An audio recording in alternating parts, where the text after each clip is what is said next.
This is a crusade. This is a holy war against the deep state. Where are the dictators? Where are the strong men? Donald Trump is our instrument for retribution. I'm going to fight for Christians. I'm going to fight for white people. They have the Great Reset. We have the Great Awakening. And why shouldn't I root for Russia? Because I am. I want to see these people go through misery because of their grooming against our children. After the assailant entered the home asking, "Where's Nancy? Where's Nancy?" Those are the very same words used by the mob when they stormed the United States Capitol. I did nothing wrong. Welcome to the Did Nothing Wrong podcast, where we cut through the noise and help you make sense of the chaotic information space around us. I'm Griff Somke. And I'm Jay McKenzie. Mike Centers is a graduate student from Virginia Tech who is studying the far right and their use of language and concepts to increase radicalization in online spaces. He's a longtime gamer, anime fan, and he brings a unique and fresh perspective to the daily information grind. We're thrilled to have him with us today. Mike, thanks for joining us, and welcome to Did Nothing Wrong. Hey, thanks for having me, guys. Love the work you do. Well, thank you. Can you tell us a little bit about yourself, what it is you do, what you study? Yeah, sure. So I'm currently a PhD student at Virginia Tech in good old Blacksburg, Virginia. I am in what's known as the ASPECT program, the Alliance for Political, Social, and Cultural Theory. So it's an interdisciplinary program. I'm specifically getting my kind of focus in political theory, and my background is in research, is in studying what I call the language games of the far right online. And so that's how do people in online communities, specifically within the far right, use their language, use their symbols to kind of form stronger in-group connections and recruit. Cool. That sounds actually really fascinating. And the idea that there's a person doing a PhD program in this right now is actually very encouraging. The idea that this is something that people are taking seriously enough to offer this in a course, that's impressive. I also find it refreshing that I think you're a member of Gen Z. Am I correct? So I'm 30, so... Oh, you're right on... Okay. I'm right on that cusp. I am right on that cusp. You, on your Twitter profile, mentioned that you're a liberal, and it just seems to me that a lot of the Gen Z younger generation coming through kind of fall into the, well, if they're on the right, they're a Groyper or Groyper adjacent, and if they're on the left, they're progressive. And I don't know how much that really bears out in reality around the people that you're in school with and talking to. But it does seem like liberals are a bit of a dying breed. So props for that. I do my best. I will openly admit I went through my own kind of wild political journey where I went from being like apolitical to being like pretty radically progressive and then kind of mellowing out into a liberal. So It takes some time, and as you spend more and more time online, you have to course correct, and sometimes you see the people that you're following and you're listening to, and you think, oh, this is a good person, I like what they're saying, and then a certain story breaks, you're like, wow, I don't agree with this, I don't support this, and you kind of have to readjust and recalibrate. So I totally get it, and it's I think only getting harder to keep that center. Especially looking, if we're still on Twitter, I see the same people in my feed all day, every day, and it automatically sends you back to that For You feed. And it's not that it's a problem. I like the people that I keep seeing, or it's the worst people in the world that I follow and I see their stuff and I have to read it anyway. But it does remind you that this is like 10 or 15 people and I'm seeing all their tweets, and there's hundreds and thousands of other people that I'm not seeing right now. Nope. At the end of the day, it's an echo chamber, regardless of how hard you try not to make it an echo chamber. It's still going to be an echo chamber because, the algorithm, it sees what you do and it feeds you the same content that you're already looking at. The goal is to keep you there. So they're going to feed you what it is that keeps you there. And in our case, that's what it's feeding us. So it's very, very tricky to get around that. It takes some real work and some real sock account type moves to try and figure out other things. And it's worth doing. It's absolutely worth doing. Don't ever let it become your reality completely. But yeah, it absolutely takes work. So let's talk a little about the people on Twitter who are still tackling misinformation and fighting the good fight out there. Is there anyone or any groups in particular that you want to highlight? Yeah, sure. So the first person I have to really, really highlight is Shayan over at BBC Verify. Ah, yes. The work he has been doing ever since this conflict broke out has been astounding. Each day he posts a thread where it's like, I think he's at day 14 or 15 now. I can't remember because every day is melding together. But every day he posts a thread of, here's some of the stuff I'm seeing. Here's why this is misinformation. Right. And so just that amount of work that he's been doing has been astounding. I hope the man is getting sleep when he can, because it seems like he's working 24/7. And I know it's not just him. He has a whole team behind him at like BBC Verify that he's working with, but he's really been kind of the mouthpiece of that. Right. And he's been doing astounding work. Yeah, we had him on a few months ago, and he is just great. The guy does a lot for the general cause of fighting the disinformation, fighting the, oh, this is a picture of Syria in 2012. Let's put it out and pretend it's current in Palestine. They aren't paying that guy enough. I know that.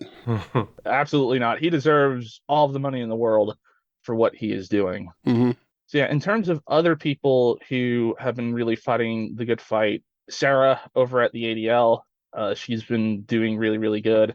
She's been something of a lodestar for me during all of this, because while she hasn't necessarily been posting like fact-checking posts, she has been constantly reminding everyone to be like, hey, maybe don't immediately jump on the first story that comes out. Wait for actual verification before you definitively declare one way or another that this is what happened. And that's not a very popular position to have right now, saying, hey, let's wait until we get some independent verification about this, or even saying, hey, I got this thing wrong. Like, that's even harder to do, right? When you come out definitively on a position and then it turns out not to be correct, actually coming out and saying, hey, I jumped the gun, this was clearly wrong, and I apologize for that. That's even harder to do. And so reminding people to just be on their toes and to not let your emotions overwhelm you so that you jump on the first story that like clearly skews towards your side or your ideas or your ideology, it has been very, very important. Because there's been a lot of that. There's definitely been a lot of stuff that comes out. The first thing absolutely confirms somebody's priors, and they're just all over it. Just, yes, this is it. This is perfect. And it seems like the really smart people across the political landscape, that's the first thing they'll tell you is like, wait, just wait. Don't jump on that first thing.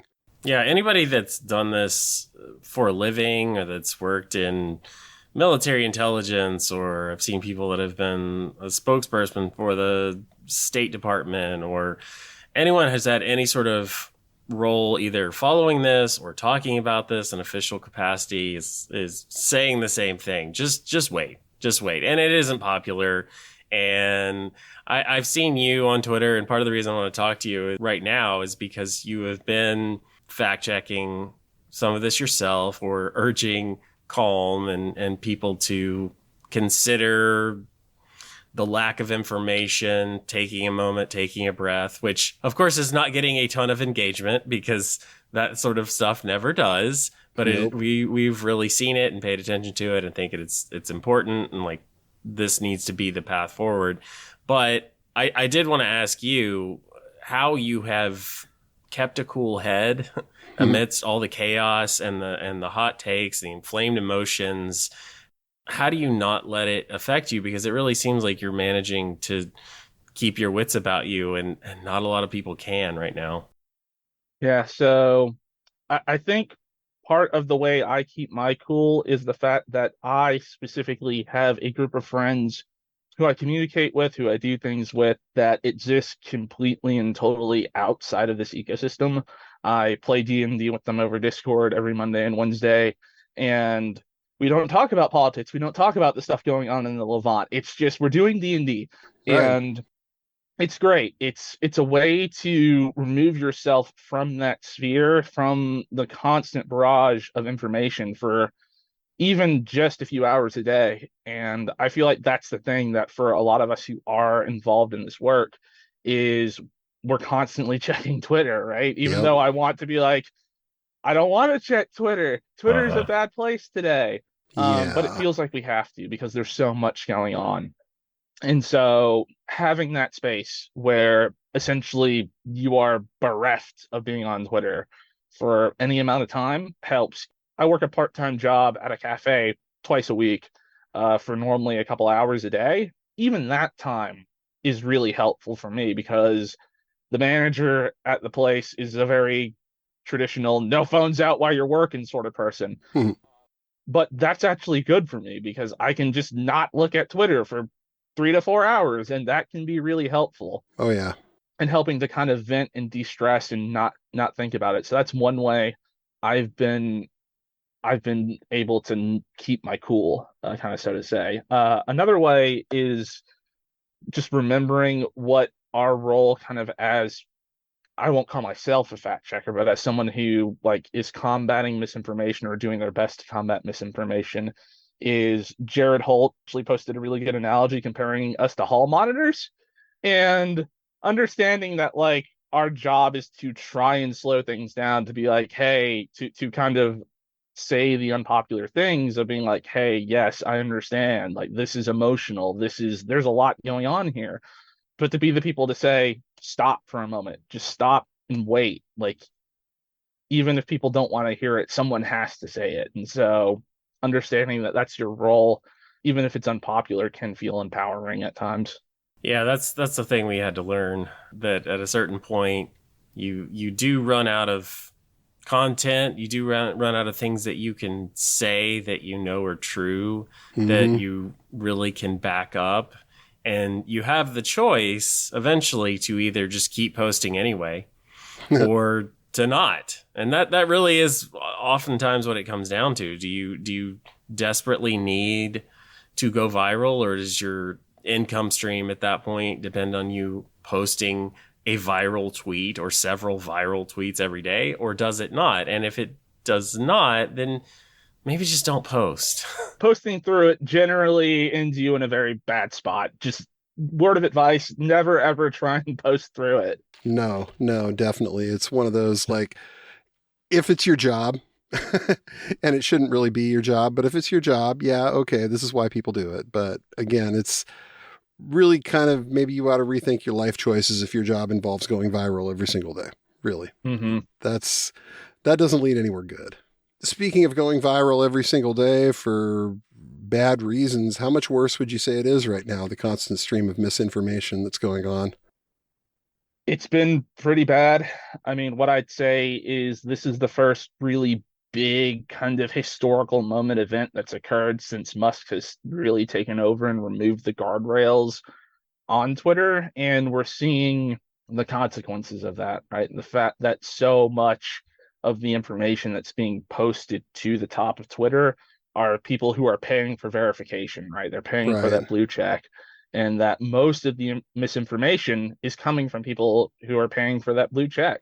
There are a handful of accounts that I know that have paid for verification that are trustworthy, but that's a slim margin, right? And they're paying for that verification to try and to do their best to get to the top of that algorithm so that way their news can be seen, right? But most of the people who are trying to combat misinformation, they're not paying for verification. And so we end up kind of in the muck, right? Yeah. And so it's been really, really bad. I mean, just the fact that Cheyenne's having to post a thread each day for the amount of misinformation he's seeing over at BBC Verify, like that's something I've never seen happen before. No. And there's just so much of it around. So it's been really bad. And some people could assert that maybe this is what Musk wanted, was to have Twitter become a place where you can't get verifiably reliable news anymore.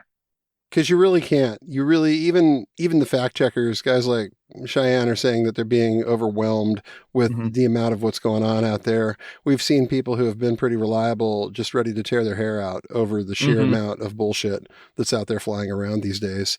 And if these are the professionals and they're going crazy trying to stop it all or trying to at least, put something up to say, hey, wait a minute, then what chance does the average person who used to be able to tune into Twitter when something crazy was going on to get a good idea of it? It used to be really great for that. It used to be, you could immediately get a sense of what was going on the ground in the immediate area of any big event that was happening in the world. And now it's like, you just can't rely on this anymore.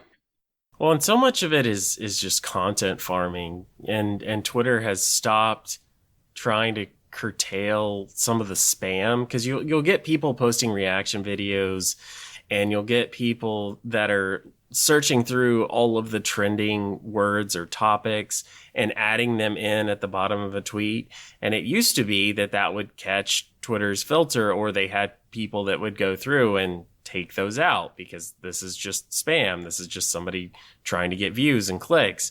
And they've stopped trying to do that. So even if you just do a basic search for whatever thing is trending, whatever thing you're interested in, if you're lucky, you'll find 1 or 2 out of 10 that are even related to the thing that you're looking for. And maybe those are accurate or maybe not. It's such a crapshoot. And for the average person, they don't have time for that. Yeah. And they're probably not even necessarily going to spend a moment or two to think about what they're looking at. They might just see something that, again, confirms their priors, and that's it. And it's reinforcing what they already believe. And I understand why tensions are so high. I understand there's not a more complex situation on the ground than Israel and Gaza and Palestine, but people just don't seem to be interested in looking for the truth. I'd agree with that. Outside of like us in the field doing what we can, most people these days seem to just want to be confirming their priors, kind of what I refer to as fighting for their team. And like, I get it. Like, there are good reasons to kind of be doing that, right? When you see the rhetoric coming out of the IDF and of the Israeli administration, like, it is the rhetoric of kind of ethnic cleansing, of calling Palestinians dogs, and I don't think they've ever said subhuman, but like, it's very clear that rhetoric is priming the IDF for a campaign of ethnic cleansing if and when they actually physically roll into Gaza. So I get it.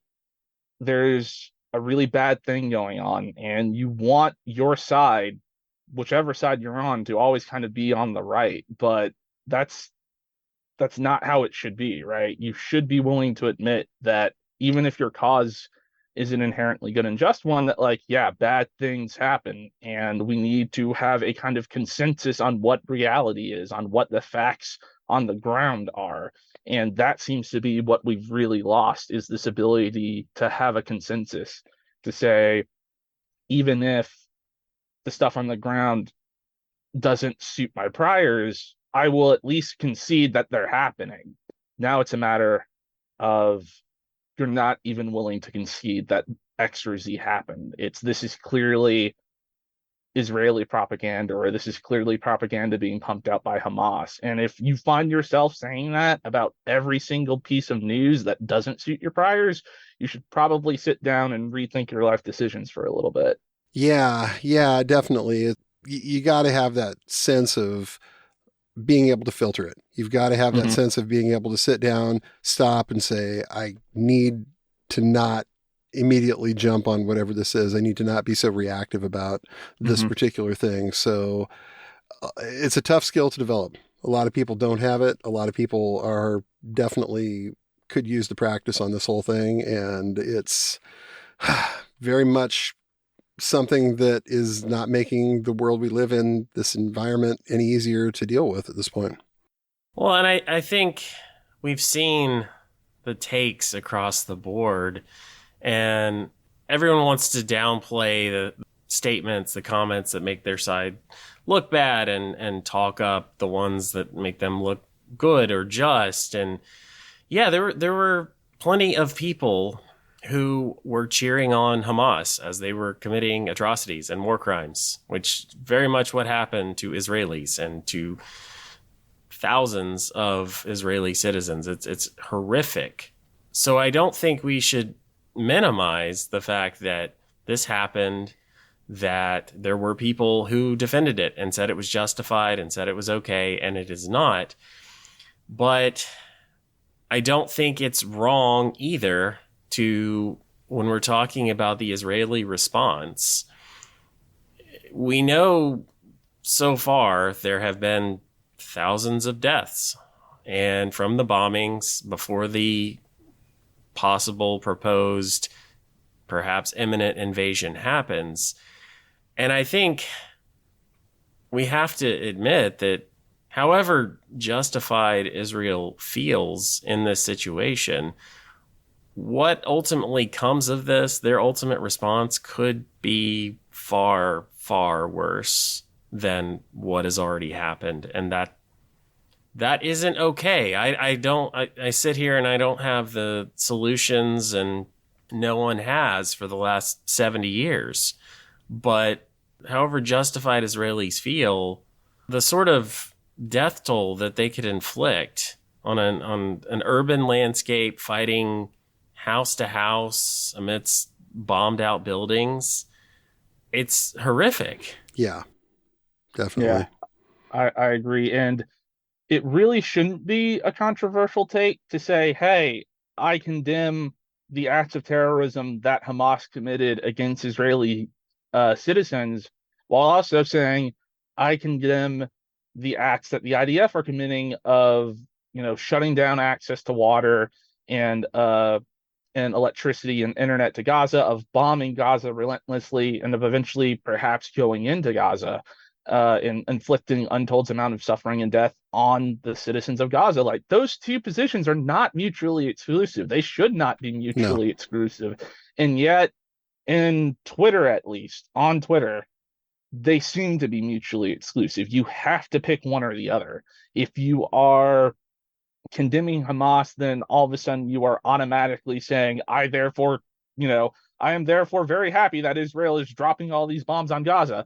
And if you condemn Israel, then all of a sudden you're okay with Hamas slaughtering people who were at a music concert, right? Right. Like, holding these two positions, which condemn acts of evil and atrocity across the board, should not be mutually exclusive. But we've been on Twitter, the scene is so tribalized that that's what it's kind of become. And there are a few of us kind of left saying, no, both things are bad. But again, that's the unpopular position.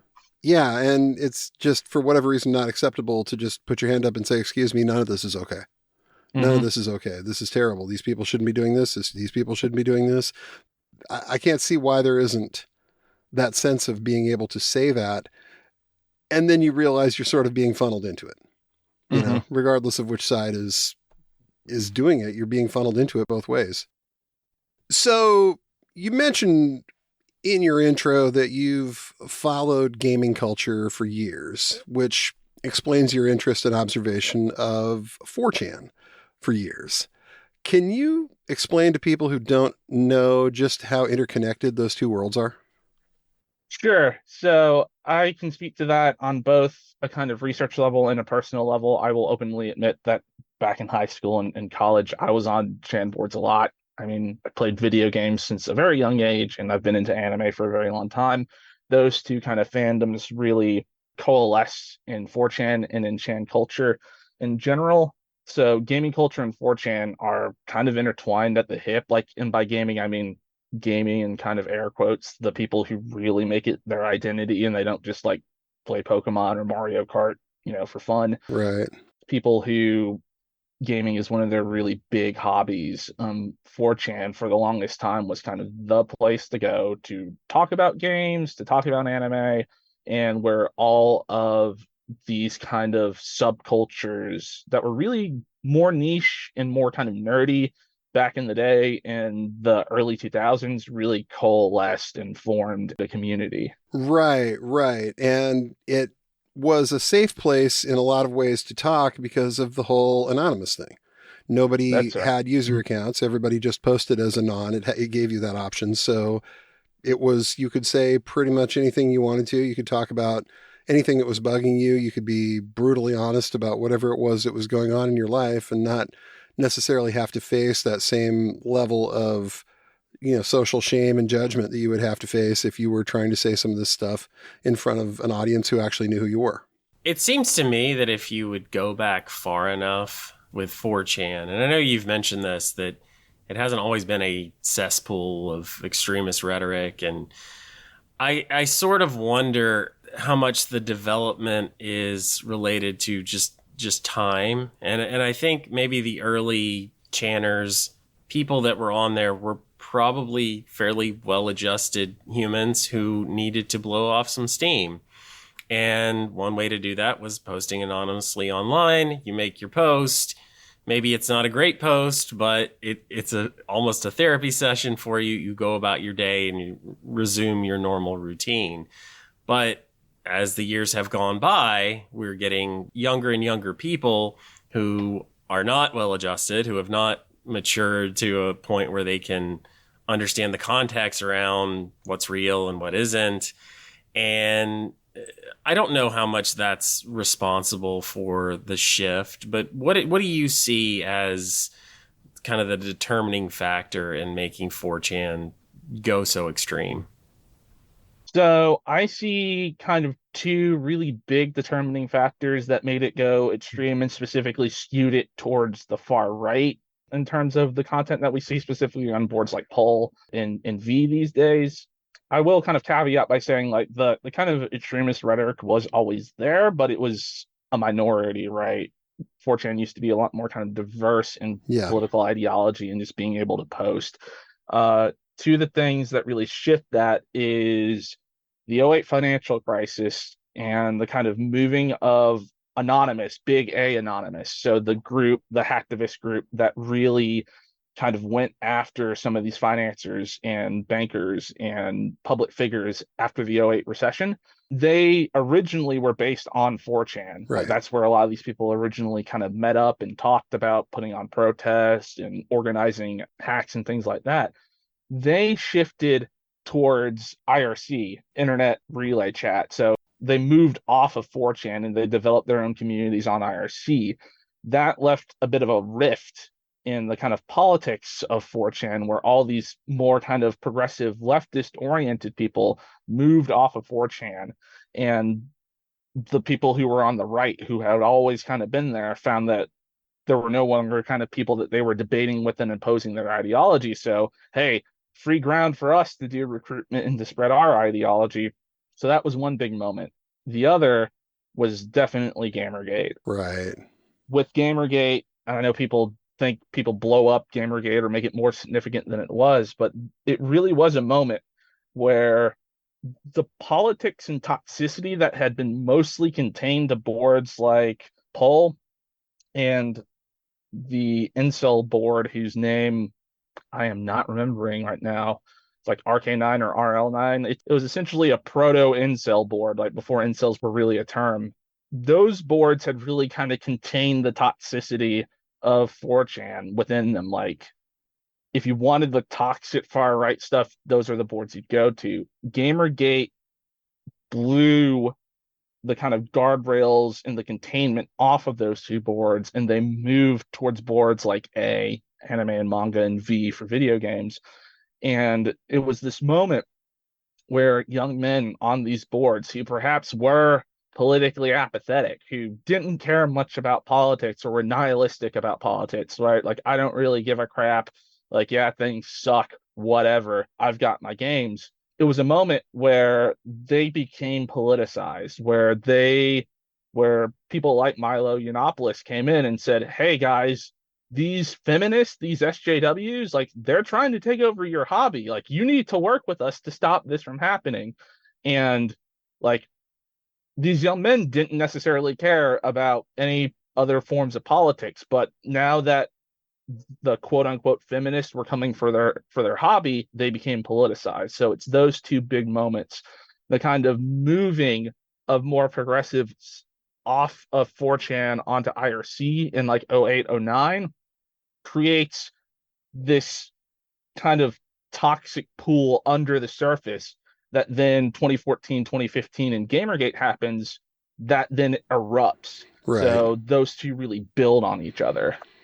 I think a lot of people that don't follow this stuff closely still don't necessarily understand just how much of what we're seeing on that side of things goes back to Gamergate. I think Gamergate has been a really understudied phenomenon in terms of what it did to the culture in what we're seeing now.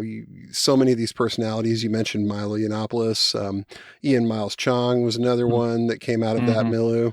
And all of these people realized that there was another pool of disaffected, for the most part, apathetic, somewhat angry young guys out there that they, with the right rhetoric, could get to do things. And a lot of what we've seen snowballed from there.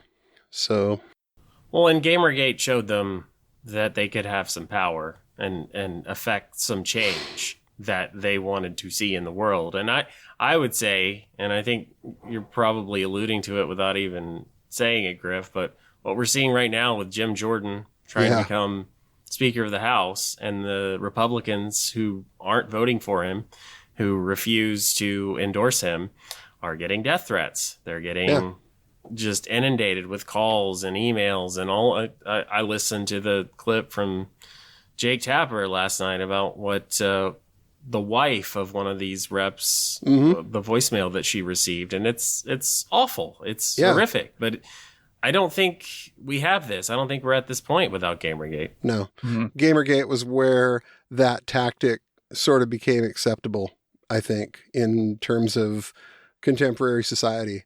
And it's obviously something that we all condemn and we all think is terrible. But like you said, look at the speaker's race. Look at the idea that they did this, or at least they told their fan base. I mean, we can have that conversation about stochastic terrorism or stochastic prank calls all we want to here. But for them to say last night that, well, we didn't tell them to do it, but it's going to keep happening until you vote for our guy. This is very much a tactic that came out of Gamergate. We're going to keep pushing you, and we're going to keep pushing you in this direction until we get what we want. So it's pretty amazing how this became a tool of the far right in a way that it just was kind of unthinkable, a few years before.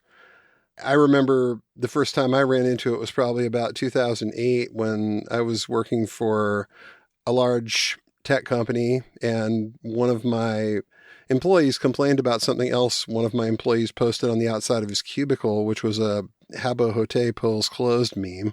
I had no idea what the hell that was, and I kind of had to say, okay, so where did you even get this? Why is this offensive? Walk me through why this is offensive, because as a normie, I have no idea why you would be upset with this.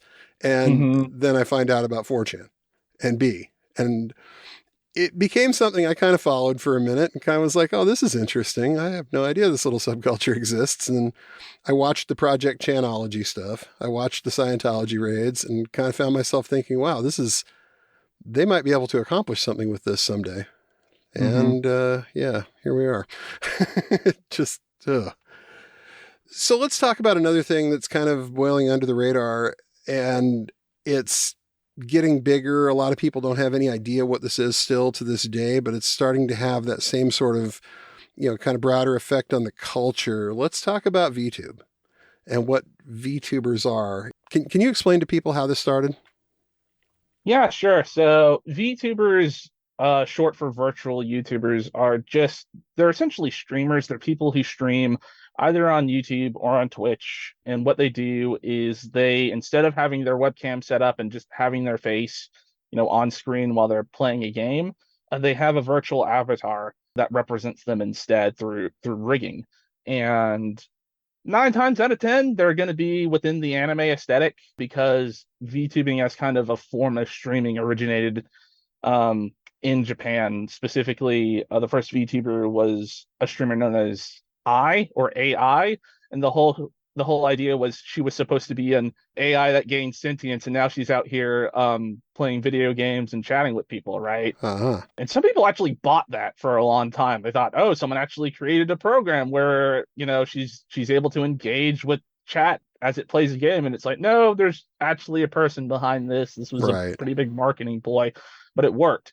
And then the kind of big moment occurs when there's a company called HoloLive. They're based in Japan. They have a lot of talent under them, and primarily they were Japanese. Like for the longest time, for the first 2 years, they were just Japanese. But within Chan culture, within kind of gaming and anime culture in general, you have a lot of people who went to watch these VTubers stream, even if they didn't really understand Japanese all that well, or if they didn't know Japanese at all. Right. Because within the chat stream, there would be people who would be actively translating, kind of saying, well, this is kind of what she just said. This is kind of what's going on in this conversation. And eventually HoloLive realizes, okay, we have a lot of people from English-speaking countries who are really engaging with this. They create what's known as HoloLive EN, HoloLive English. That happens in 2019 or 2020. I can't remember the exact year. I have to go double check. But they create the English branch of HoloLive, and then it just kind of explodes from there. And now you see a lot of people who either on YouTube or on Twitch stream kind of using VTuber rigging or call themselves VTubers. And the reason it was originally so popular is because it combined kind of two of the big fandoms that existed within multiple subcultures online. It combined that anime aesthetic with kind of a love of Japanese things, the kind of otaku / weeaboo fandom, and it combined gaming, right? So you have those two things taking place at once on your screen. And I mean, it's blown up within kind of the anime subculture. VTubers are now appearing at anime conventions, and they're not like, the real people aren't appearing, right? They are appearing as like holograms or as just like their avatars on a big screen, and they're talking and engaging with the audience through that. So it's this really like, Baudrillard is probably like spinning around in his grave, right, about how hyper realistic this is. The fact that like people are engaging with this representation of a person, but treating them as if they're real. So that's kind of an elongated over explanation of what VTubing is in general. So it seems that there was a bit of a controversy not too long ago in that community related to the Hogwarts Legacy game. Mm-hmm. And this comes about because the author of the Harry Potter series, J.K. Rowling, has in recent years become a controversial figure, and that's putting it kindly, for her statements on LGBTQ issues. Can you kind of break down a little of what happened there? Sure. So one of the big things surrounding Hogwarts Legacy is the fact that a lot of people who were progressive, who were queer, who were trans, wanted to boycott the game because of J.K. Rowling and her becoming controversial as kind of someone who was not for trans people, to put it lightly. A TERF. TERF, to be exact. So people wanted to boycott the game. This kind of started a feedback loop of reactionaries and TERFs and bigots saying, well, I'm going to buy like 10 copies of the game. And like on Twitter, it was very silly to see people like said, yeah, I went to my local GameStop and I literally bought 5 copies of this game, like as if it's some form of like, political participation or activism. Right. But within the VTubing community, there was kind of a divide on if streamers should stream this or not. Now, HoloLive, as a big company, they kind of went two ways with this. They allowed their Japanese streamers to stream it, but they pretty explicitly said, okay, we're not going to touch that in the English community. So they kind of prohibited their English talent from playing it to try and like mitigate. The big controversy surrounds a VTuber who went by Pikami. She was very popular. She was actually not at HoloLive, but a competing company at the time. She was planning to stream Hogwarts Legacy, but then under her post on Twitter and on YouTube explaining she was going to play it, there were people saying like, hey, this is really disappointing that you're playing this because, I'm trans and J.K. Rowling is a TERF, and, I'm just really sad that you did this. No outright threats from what could be seen, but she eventually decided to cancel her stream. Right. Bigots and TERFs within her community interpreted this as, oh, she was bullied into canceling her stream. And then a couple of weeks later, she announced that she was graduating. That is the euphemistic term that gets used in the community when a streamer kind of says, well, I'm not going to do this anymore. So they took that as a sign that, oh, not only did they bully her into not streaming the game, but they bullied her off of like wanting to do this anymore. And so there was on Twitter, there was a very prominent campaign of people being like, hey, trans people, queer people did this, and they bullied Pika-Me. This was really bad. And we started seeing posts of like, trans people need to be driven out of the community. Trans people need to be pushed back into the closet, right? There were people drew pictures of this VTuber like burning the trans flag or stepping on it, and just very nasty stuff. So we're dealing with a group and a subculture here that's fairly new, and it's still kind of finding its feet. And this is obviously an important inflection point, and it does kind of make me wonder, and I want to get your take on this. Is there a specific leaning to the fans and the following of the VTuber community? Does it skew both ways? There's some progressives, there's some on the right, or is there kind of a fear and concern that the fascists will essentially take over this space, because it is certainly something that they try and often succeed at appropriating cultures, subcultures into their greater movement? How do you see that going in the future? So it is very much right now what I would call a space of ideological contention. There are a lot of people who are trans and are queer who have found ways of expressing themselves through VTubing, because what they can do is, say you're a trans woman, but you can't present openly in public because maybe your family is really bigoted, maybe the place you work at is really bigoted. There have been people who have found that they have been able to express themselves through Twitch, through YouTube, through streaming as a feminine presenting avatar, right? It's been a way of empowering people. So there's that side of it. But then the other side is the people who find VTubers from Chan culture, who come because, oh, a lot of the really popular streamers fit very specific archetypes that fall within the kind of otaku community that are like very well known, to the point of almost like it's almost like a fetish. And so you get that side of it, right? Right. So it is what I would call an ideological space of contention. And right now, especially after the kind of Pika-Me incident, there would be people who went on to the streams of trans VTubers and would be issuing them death threats, would be saying, you should kill yourself, you should quit. And that did drive at least a handful of people out of the community, right? Because they don't want to deal with that. No one should have to deal with that. And so there has been kind of a movement of like that occurring after that big blow up. And there's kind of been rhetoric in the space of saying we don't need politics in VTubing, which whenever you try and make a subculture, quote unquote, apolitical, that is always a move of reaction to say like, the only thing these people should be doing is playing games and making jokes, right? And any sort of like political speech, it has to fall within the accepted like language boundaries of the people who are dubbing what is political and what is not, which are almost always reactionary. Yeah, that it just won't work. You can't do it. You can't separate it anymore. Yeah, definitely. I mean, it would be great if we could. It would be great if we could have hobbies that did not become political, but even I think there is a desire for that remains on the left.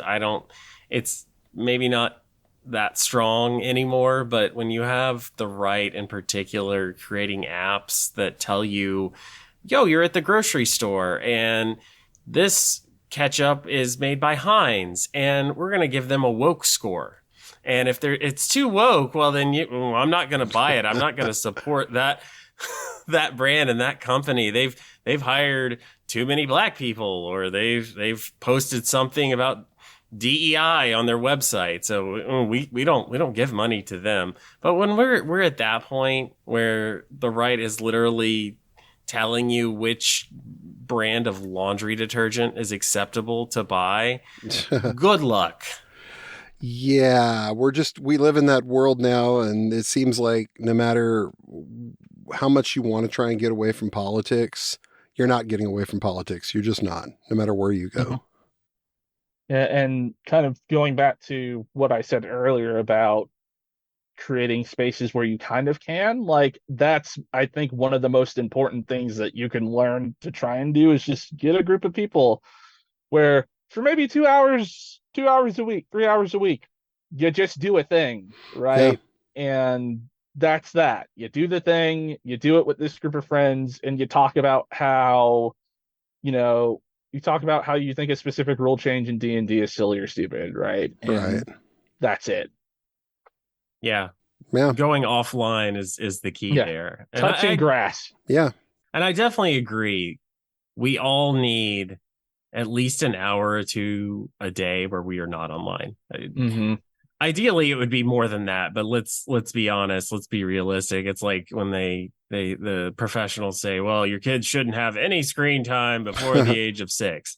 Nobody does that. Yeah, absolutely. Yeah. Absolutely nobody does that. And it's interesting to see how, as tech has become more and more ingrained, like in the household, how young are kids when they first have contact with some of this stuff, right? Specifically with things like TikTok. I remember Jared posted something on Twitter talking about how kids as young as 12 and 13 on TikTok can be finding pretty graphic stuff on the Israel-Palestine conflict, just on TikTok, floating around out there, right? And so I think this goes back to what we were talking about earlier, how part of the problem is when people are first coming into contact with all this stuff, they're not as well adjusted as people used to be when they first came into contact with stuff online. Yeah, and it seems like out of all of them, TikTok's the one where there's virtually no content moderation happening. I'm sure that they could probably point to a department and say, well, these are our content moderator people if they were directly asked, but they don't really seem to be doing anything based on the amount of various types of content you can find. So yeah, the idea of letting kids 11, 12, 13 at TikTok, we're going to be paying for this one for a while as a society, as a world.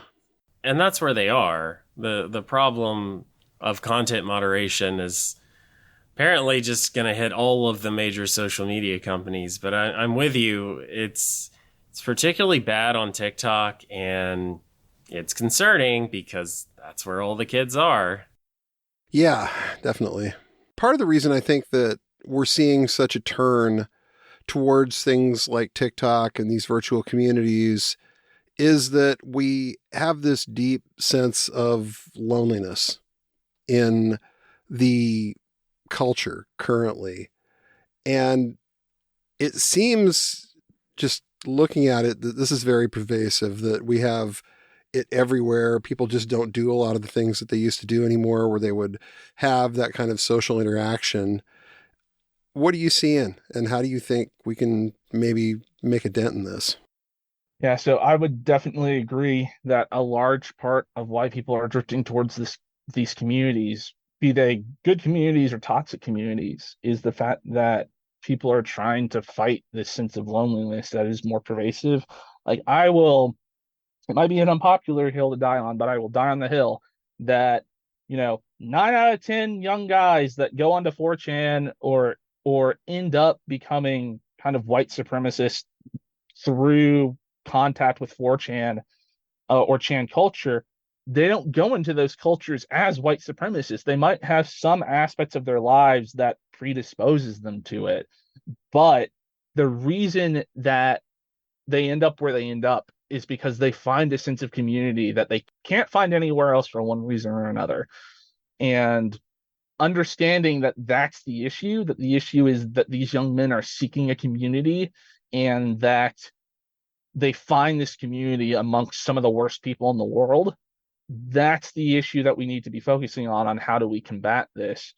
And this has to do with the kind of overwhelming flood of information and context that exists in digital spaces. Speaking to other people, you have to understand the context in which they're presenting, their words or their phrases, right? And it used to be that you only had to understand the kind of context of the people in your immediate physical surrounding, right? Because you didn't have the ability to talk to somebody halfway across the country or halfway across the world. That's kind of how regional dialects end up getting developed, right?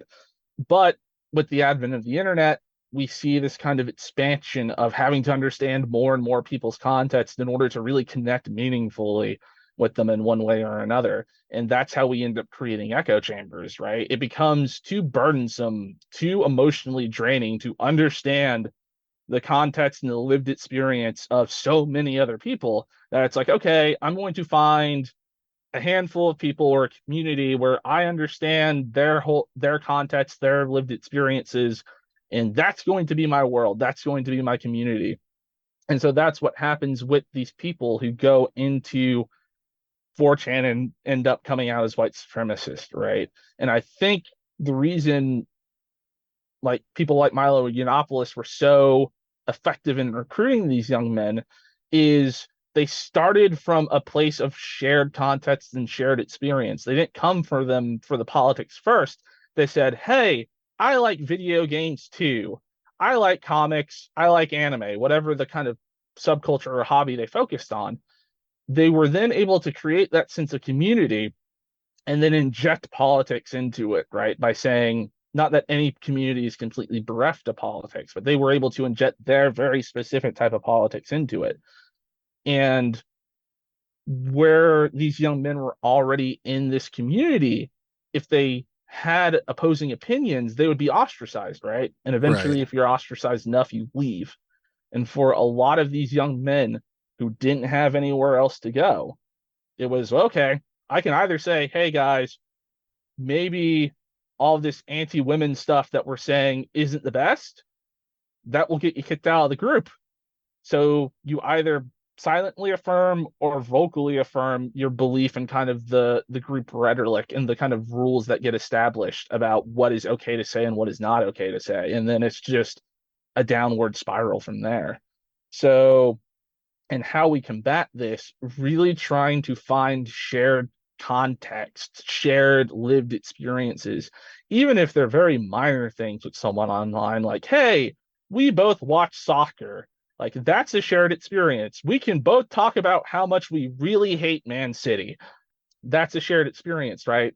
And you can build from that, because trying to understand someone's lived experience of, like, say, living in Gaza, like, most average Americans aren't going to be able to relate to that. It's very, very hard for an average American to relate to not having access to water, to constantly living in fear of being bombed. And so you perhaps can't start there. People will say, well, you should be able to empathize with that. Not everyone is able to empathize with a person living halfway across the world in a situation that is completely alien and foreign to them. But if you find a place of shared context to start from, you can then work on creating a relationship of mutual understanding. And that is very hard to do. That creates a lot of emotional work on kind of both sides of things to make sure that if there is miscommunication, misunderstanding, you find a middle ground, you rectify it. And not a lot of people are willing to put in that time or that emotional effort. But if we want to try and understand and try and stop people from going down these extremist holes, I think that's an important first step, is to focus on, hey, these guys are not inherently evil. Like, they're finding a sense of community here. Right. how did they find that community, and what led to them staying with that community when it kind of began to spiral into extremism. Well, and you mentioned Milo and his ability to recruit, and the fact that people who didn't get on board were ostracized. And I feel like you really hit the nail on the head with this argument and how we can move forward. But I just wanted to point out and highlight the fact that most people will recoil from these ideas, from taken in a vacuum. These extreme opinions and stances that these particularly young men end up taking sound awful and absurd. And if you're not a sociopath, you're going to have a point when you say, I'm not okay with this. But this is why, for them, I think sarcasm became so important and has been such a driver in this. Is why can't you think it's bad to say Hitler is good or that the Nazis did nothing wrong? Why can't you have a sense of humor? You can't take a joke.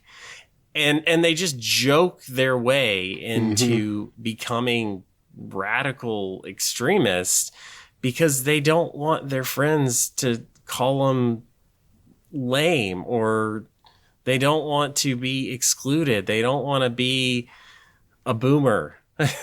And it's just something that I think I always want to keep in mind and make people aware of, that no, it's not just a joke. Mm-hmm. Yeah, it's never just a joke, and irony posting has been a hallmark of just internet culture in general for a very long time. It goes beyond just 4chan, it goes back to something awful, and even further beyond that. And eventually you have to draw a line and say, like, look, even if you are irony posting, even if you are shit posting, like, at some point your shit posts become genuine. Like, you genuinely start to believe what you're saying, even if you were only saying it ironically. And I think one thing Yiannopoulos and others, especially at the start of Gamergate, were able to do is they were able to present arguments that did not seem so radical or so distancing from the average person at the very start, because the initial line of Gamergate was ethics and game journalism, right? That's not radical. Like, that's something that people can kind of look at and say, well, maybe I'm on board with that, maybe not. So you get people with that initial hook of, this isn't crazy, this isn't bigoted in any obvious way. And then that's when you start, creating that sense of community, that when you get to the radical stuff, that when it becomes, okay, like, we need to start sending Anita Sarkeesian death threats, at that point, you're so immersed in the community that you don't want to leave. And you either use irony as a shield to be like, oh, we didn't really mean that, or you start just wholeheartedly embracing it because you don't want to be ostracized one way or the other. And I think that's what Gamergate was really effective at doing, was creating a narrative that drew in a lot of people because it wasn't inherently radical to begin with, and then moved the bar just enough over time that they didn't lose people. Definitely. So what gives you hope for the future? What gives me hope for the future? Well, it's the fact that even within these fandoms and communities, right, we're seeing more diversity, more kind of inclusion of various different peoples over time. Like, the anime community in general, one that I've been a part of for a very long time, has become more diverse over time. It used to be that when I went to anime conventions back in the early 2000s and the 2010s, there were not a whole lot of people of color at these conventions. It was predominantly young white people. Queer people did have a space, but they were more marginalized. Even at anime conventions these days, I'm seeing more people of color. I'm seeing more openly out queer people, and that's good. These communities are becoming more inclusive over time. So I think that's good. And by having more people be involved in these communities, being able to create these kind of bonds through their hobbies, we're going to naturally kind of drive the more extreme elements out towards the fringe. I feel like we are already doing that. That creates its own issues of them being on the fringe, but I'd rather have extremists be on the fringe of a hobby or the fringe of a fandom than be its nucleus or close to its nucleus and core, right? Right. So that's one thing that gives me hope. And the other thing that gives me hope is the fact that there are people doing good work out there on all of this stuff. You guys doing the pod, everyone kind of within misinformation, disinformation research who, despite all of the bad crap we get, continue to do the work. And it's not fun work, but we do it because we realize that there is an inherent problem here.